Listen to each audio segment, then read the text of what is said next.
Déu us guard. El baptisme de Jesús al Jordà. Hem celebrat la festa dels Reis Mags o de la manifestació de Jesús com a salvador de tots els pobles del món. I pocs dies després celebrem la festa del baptisme del Senyor al riu Jordà quan comença la seva manifestació a Israel.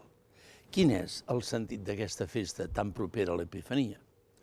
La litúrgia de l'Epifania del Senyor uneix tres signes. En l'antífona de les segones vespres es llegeix: celebrem un dia santificat per tres miracles.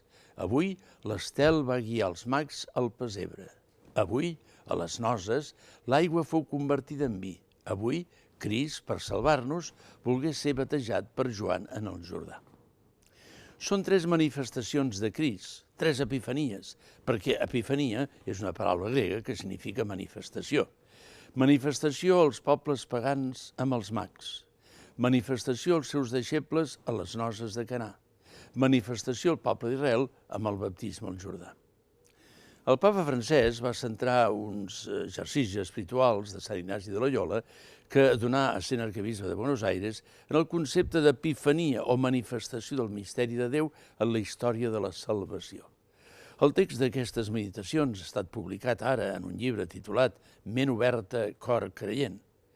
En la meditació sobre el baptisme del Senyor, diu, comentant l'antífona que he citat, que aquests tres misteris queden units en una visió esponsalícia.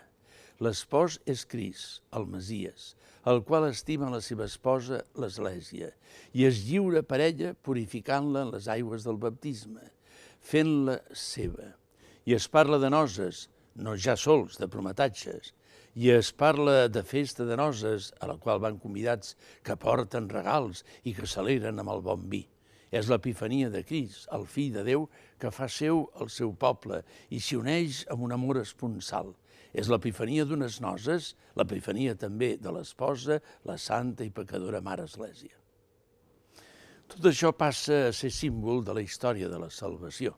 En aquesta hi ha un temps d'espera, de noviatge abans de Crist, un temps de noces, la presència terrenal del Messies promès, un temps de separació i com de viduïtat, i un temps de camí cap a la consumació final, que és l'expectació de les noces finals en el compliment de les promeses definitives.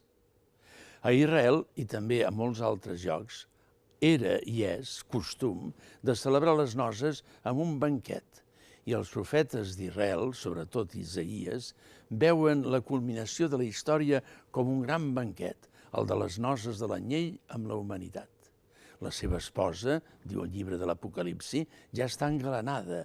Li ha estat concedit de vestir-se de lli pur i resplendent, que són les bones obres del poble sant.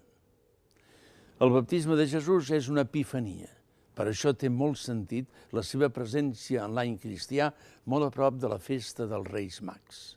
És l'epifania de Crist com a revelador de Déu Pare en el cel obert després del baptisme de Jesús, com a espòs de l'Església en l'aigua i el vi del convit de noces i com a llum per a Israel i per a totes les nacions, com celebrarem en la propera festa de la seva presentació al temple. Adéu-siau i fins setmana que ve, si a Déu plau.